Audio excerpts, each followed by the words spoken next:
Medea Benjamin and CodePink are friends. We really appreciate the work that they do. Always. They were able to basically uncover all of the AIPAC lobbyists that were, let's just say floating around the Capitol yesterday. And that would explain a lot as to why this bill ultimately did pass.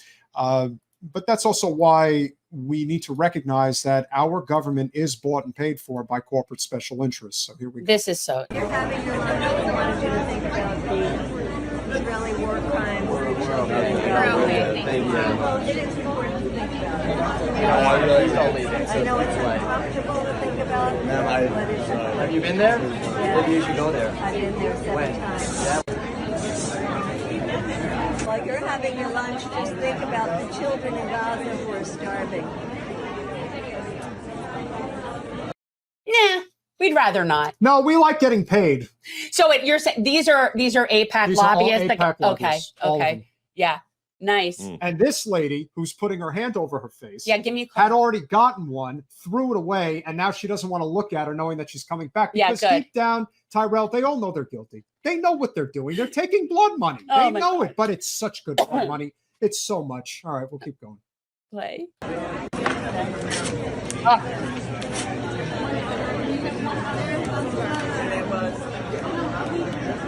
Tell me what you're lobbying for. I'm not talking to you. Are you embarrassed about what you're supporting? No, you should.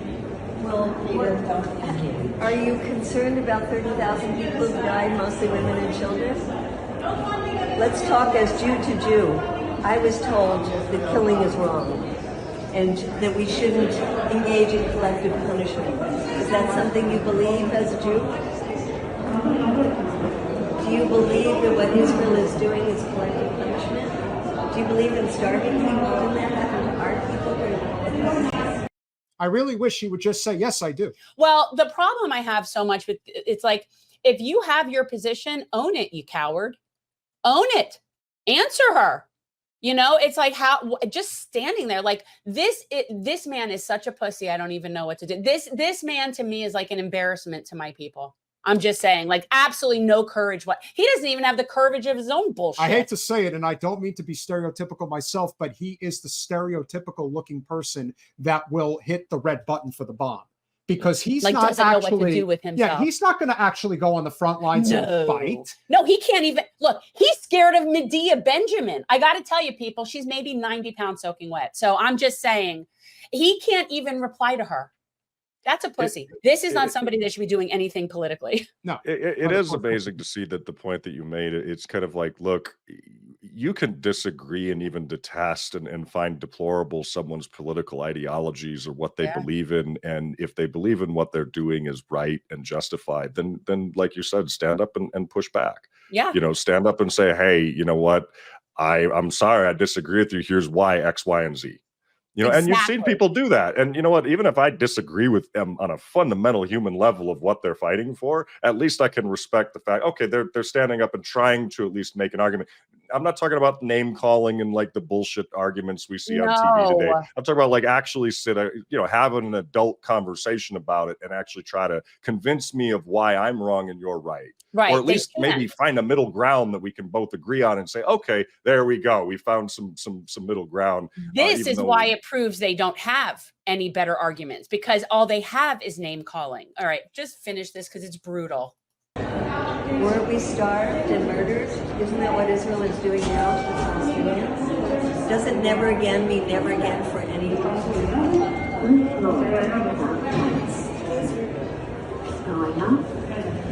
It's shameful what Israel is doing and what you are supporting.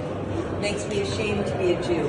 I was taught as a Jew that we're not supposed to allow what happened to us to happen ever again to anyone. Well, you care about check my phone. You're in no, as long as no one's beating you. They are. Okay. Let me just. This man just asked for security from Medea Benjamin talking to him. This man will not survive this world.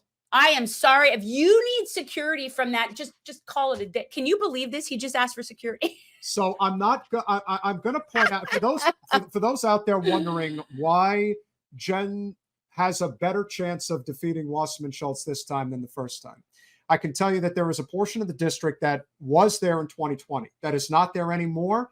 That has, it's basically ground zero for the Zionist It movement. is, and they're no It longer really in our is. district. And one of the people, I'm not going to say who, Bye-bye, that was Ventura. confronted in these drawn out clips happens to have been one of those individuals. And I'm not going to say anything more. No, but so yeah, bye-bye, Ventura. We don't miss you. No, definitely not. All right. In my way, they're not letting me go. You are walking, sir.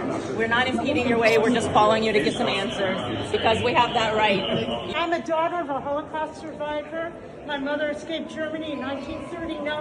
I know very well what a genocide can do to a people. And it pains me, aches me, anguishes me that every day my people are pursuing a genocide against a faceless, voiceless Palestinian people that you have helped to create facelessness and voicelessness to. Wake up to humanity and allow us all to be human to each other.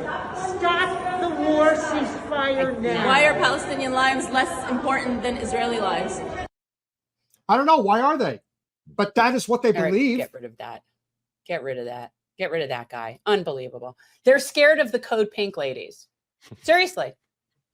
That's it. One of those great moments is the fact, I thought that you brought up the fact that, I've interviewed Medea many times when I did the Watching the Hawk show, and my seeing Medea as an activist, and she's somebody who's dedicated her whole life that I'm aware of to various anti-war and peace causes. I mean, this person, you couldn't, if Medea stepped on an ant voluntarily, I would be shocked, because she is truly someone who is like, you couldn't find someone who's more a proponent for peace than Medea, at least in all of my viewings of everything that he's done. And the fact that here's these people who are so uncomfortable about simply being questioned. I mean, I'm sorry, but that is the basic First Amendment right, is our ability to question the power brokers of this country when we disagree with what they're brokering power to, and how they're using that power.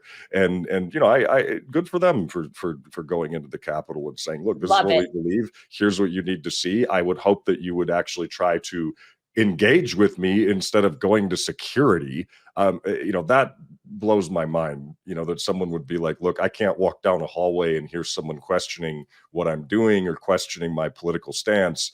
Please, security, can you remove this person who, I think Medea's what, 4'11"?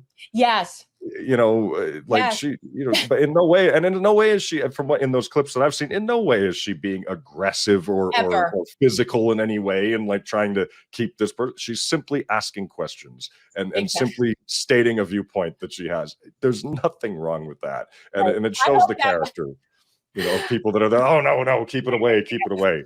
Like it's like, you come on. You can't live in that big of a bubble. Proud. I'm sure his kids are proud that he needed security from Medea Benjamin and the CodePink ladies. Could you ask these people to leave me alone? Well, this is something that we're seeing left and right, and what it is that people are not okay with just feeling uncomfortable. So somehow feeling uncomfortable has transitioned to feeling unsafe, and we need to realize what that privilege looks like.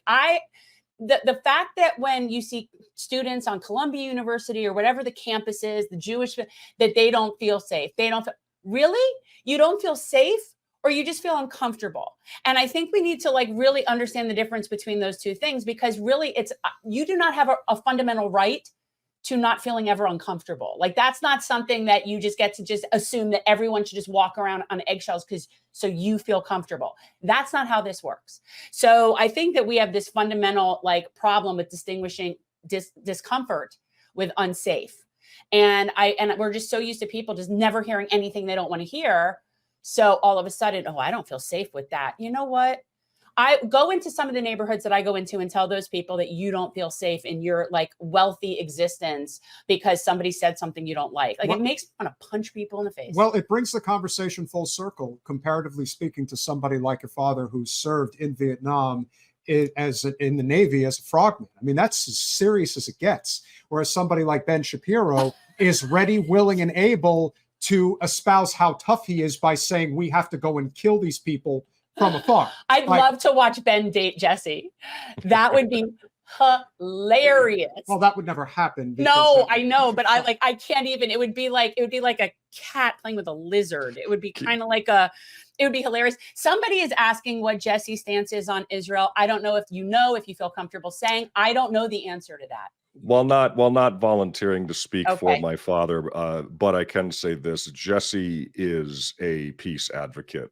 Yes, it doesn't matter. He is averse to war or genocide or any violence committed by the state against another state. Jesse is a longtime peace advocate. Every problem in this world can be solved through conversation and policy and activism. It does not have to be solved through violence and in any capacity. And the fact that our first initial trigger is always respond violently, respond through violence. That's how we solve all problems. It doesn't solve any problems. We have the entire breadth of human history to look back on, to realize that war or bombing people or killing them never actually solves the problem. Because even if you want to say, hey, this is in defense of October 7th and what happened that tragic day, did they not learn anything from our quote unquote war on terror? Thanks for watching. If you want to support our mission to transform politics into service, please like this video, subscribe, follow us on social media, and consider joining our Patreon, where you'll get early access to our interviews as well as other exclusive content. Links are in the description. Peace out.